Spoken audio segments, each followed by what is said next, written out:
The new exotic kinetic stasis trace rifle just got released, which means we gotta make a build for this thing. So guys, I'm gonna cut straight to the point. This is a Warlock Stasis build that will freeze enemies all over the place using a new exotic Agers Scepter. There are a ton of different builds you can pair this with using different exotics, which I'll give you those suggestions when we get into it, but in short, you'll be freezing everything including champions and mini bosses, but you'll primarily use this build for ad clearing and support in those harder activities. So guys, before we start, if you want to get your hands on some cheap silver, then be sure to check out my sponsor over at Awaya and use my code DIVIDE at checkout. Link is below. And now, rate, comment what you think of this weapon, sub for more, share because you're awesome, and roll the intro.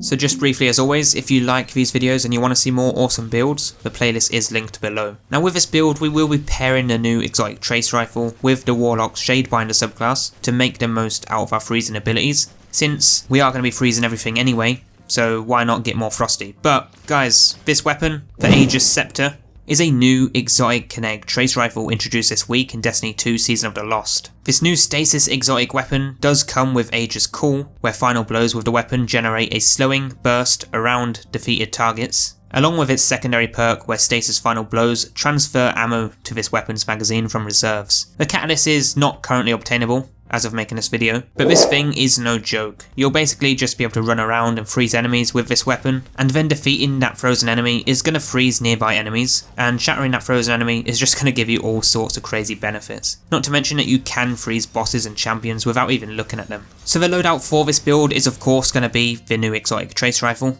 and then you'll use anything of your choice for the energy and heavy, but ideally you want to use something that can deal with champions as well as good DPS. So going with something like a sword is ideal, but when you're playing in a team I don't really think champions really matter, because to be honest you'll be freezing them all the time anyway. But the exotic we are going to be using is the Mantle of Battle Harmony, where takedowns with a weapon that have a damage type matching your subclass element grants you super energy. While the super energy is full, you instead gain a temporary bonus to weapon damage of that type matching your subclass element. As of course this exotic is stasis along with our subclass, so it should work just fine. But your alternative exotics to use are Vesper of Radius and Boots of the Assembler, which by the way you can make some seriously crazy builds with all of these exotics as they are just pretty insane with this subclass. But speaking of the subclass, we are running the Warlock Shadebinder Stasis subclass, which we will have Bleak Watcher to create stasis turrets that slow and eventually freeze targets by consuming your grenade. This is one of the top aspects in the game currently, but alongside this we do have Glacial Harvest to create stasis shards by freezing enemies, and this works with the exotic freezing them. Now you can use Frost Pulse, but I'll use this if you're using Vesper of Radius, as these two together are pretty OP as well, so you can switch to that if you prefer to. For those aspects we do have Whisper of Torment for grenade energy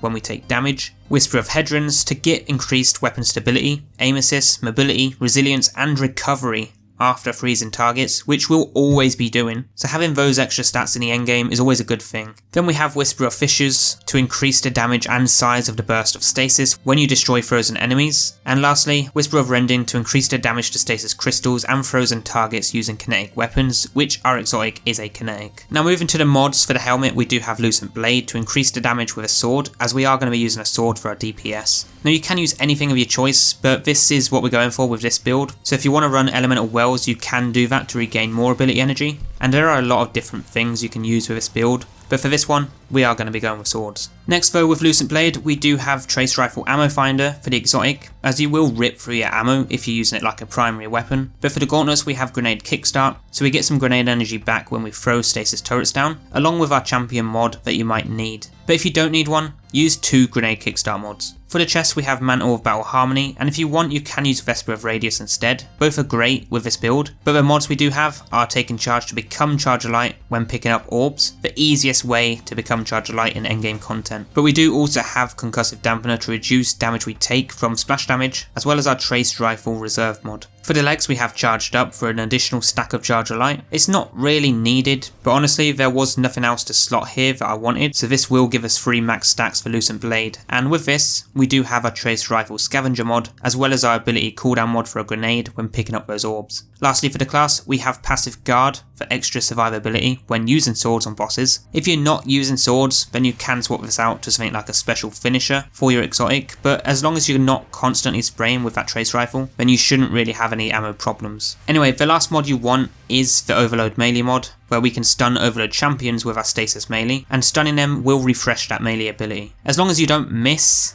then you will be good.